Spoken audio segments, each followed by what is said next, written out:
I don't know how many of you have ever experienced purchasing a new car, but do you remember if you did, or maybe you just went to a car dealership to smell the cars? Don't they smell nice when you sit in them? There's something special about that newness. Or maybe a new house. Maybe you bought a new house or a new apartment and you went in there for the first time and it smelled so good. It looked so good. But you know, with newness comes change. And those of us that have got gray hair or some hair or in between, we've seen how time changes for us with newness. I remember living during a time when we were afraid of nuclear war, and that was what was going to end the world. Well, today it's global warming is going to end the world, according to some. That's the new threat today. Some of us can remember space shuttles blowing up, and others have only read about them in history books. Some remember when AIDS was a terrible threat, and now we don't hear anything about it anymore. 8-track cassettes are a thing of the past. They're in museums, aren't they? Answering machines. How many remember those? Black and white TV sets with 13 options for channels, and you probably got 2. And you did not have a remote control. You had to actually get up and go and turn the TV on and off and change channels. All of these things reflect the newness that we've experienced. And just when we think the story's all over, God comes along and he has a bunch of new things to share with us. And I would like to just share some of those new promises, those new things that the Lord has in store for us. There's a new name. Revelation 21 verse 7 says, on that stone will be engraved a new name that no one understands except the one who receives it. I once heard a speaker tell a group of pastors, I think it was, be careful what you name your children. Be careful of the names that you give them. Because if you choose poorly, it could affect the mental stability of your child. And we know that some people give some really crazy names to their kids.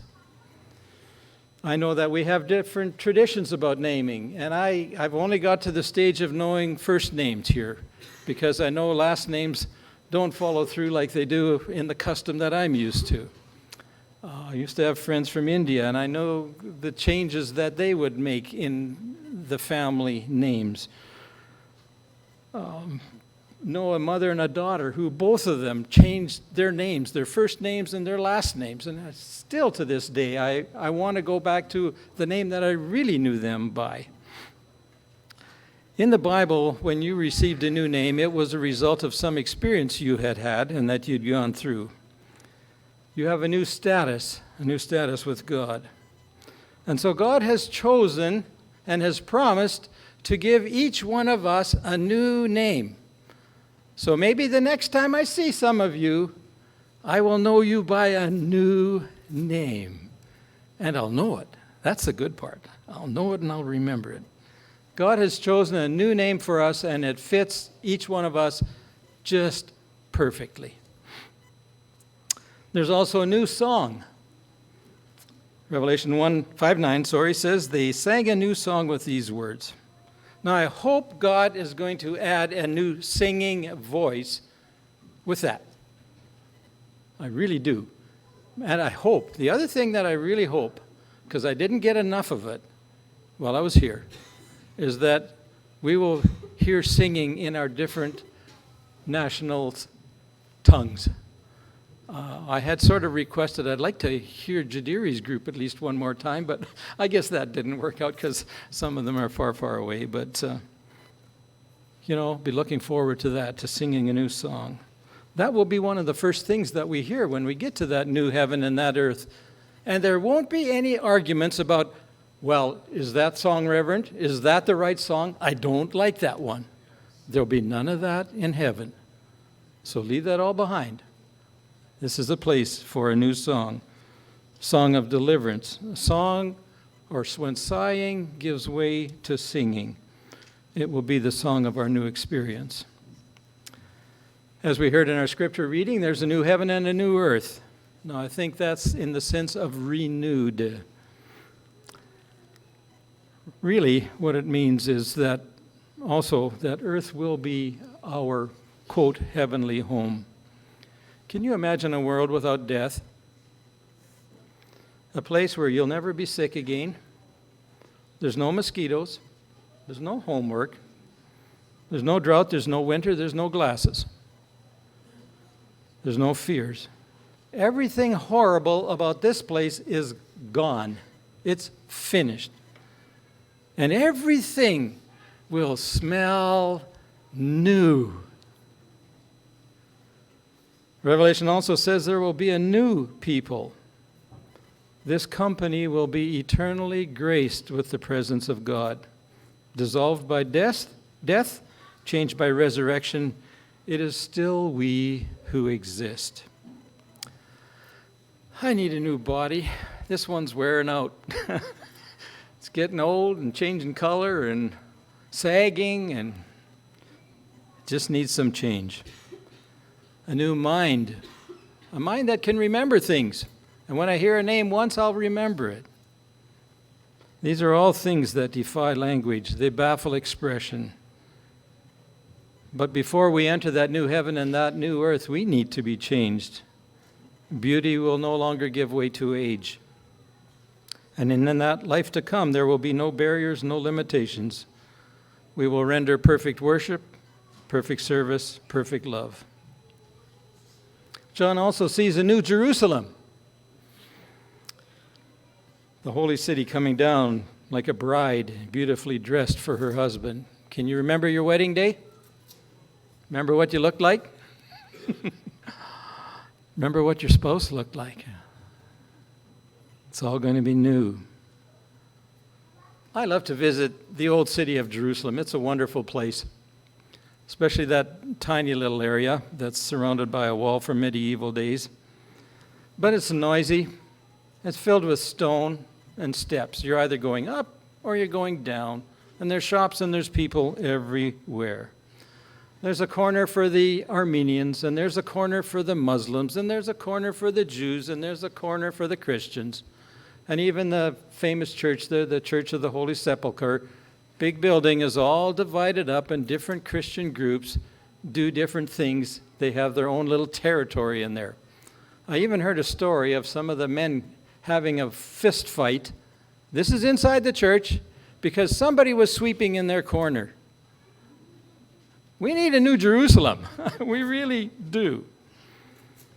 A new city, no sanctuary, no substitutes, no secrets, no sinners, no closed gates. Abraham spent his whole life looking for that city. He saw Jericho and he shook his head and he said, no, this isn't the place. He went to Thebes in Egypt and he saw the pyramids and he said, no, this isn't the place. And he looked and he looked and he looked and he never did see that city of his dreams. I wonder what he'll say when he sees the New Jerusalem for the first time. What will we say? It's a new paradise. Some of us have moved into new homes, and that's a great feeling. It is. Except for hauling furniture and moving boxes. They can keep that part. I don't like that. One day we'll move into a brand new world and everything will be taken care of. We won't be moving boxes. We won't any of that stuff. None of it.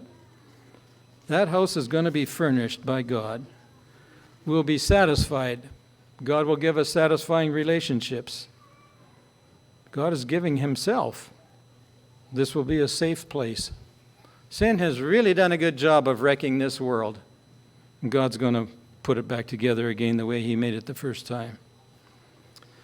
John also said there's a new temple. In fact, there's no temple there because the Lord God Almighty and the Lamb are its temple. Perhaps you've seen places of worship that are absolutely fabulous and beautiful and wonderful. There's a few of them around this world, but they're just brick and mortar and wood and glass. The very thought of a temple suggests that God is localized to this tiny little place, but not in the new heaven and the new earth. God is everywhere. He's in our midst. He's with us. He's beside us, literally. Temples remind us of pain and sin and sacrifice. But not so in the new heaven and the new earth, where we have an unbroken relationship with our heavenly King.